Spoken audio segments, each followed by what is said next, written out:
Ja, velkommen til min video her på modul 6 omkring kernefysik. Og det som jeg skal snakke om, det er jo blandt andet halveringstider for forskellige radioaktive stoffer.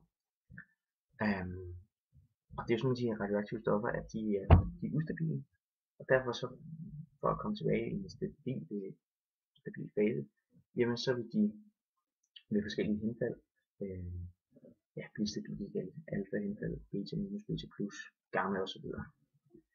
Nå, hvis vi prøver her og smide 10 kulstof 14 atomer, så starter vores mission her. Jamen, så kan man altså se her, at halveringstiden den ligger her på omkring 5.000 års tid, før den simpelthen falder til den her nitrogen 14. Og hvis vi så prøver at tage uran og starte den der, der kan vi se, at halveringstiden den er meget længere. Der går også længere tid, før at den indfalder til en stabil isotop. Så har lidt nedfaldshastigheder her.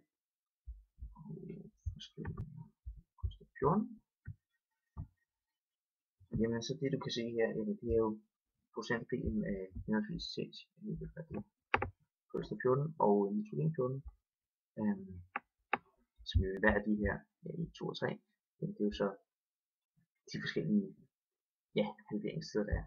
Det er jo en halveringstid på lidt over 5.000 år. Og det er jo sådan set forholdsvis hurtigt i forhold til uranen her.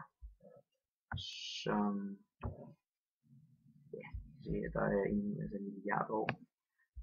Og der går altså meget længere tid, før den henfalder til bly 206 isotopen.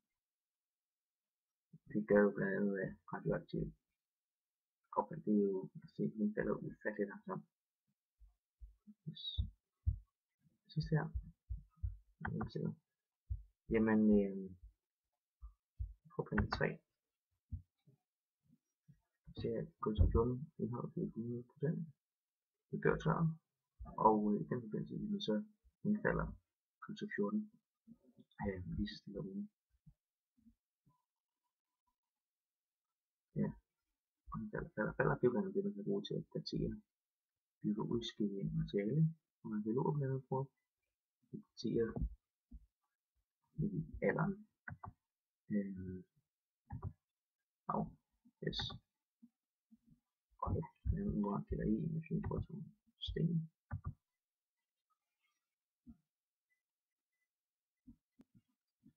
Det kan man bruge.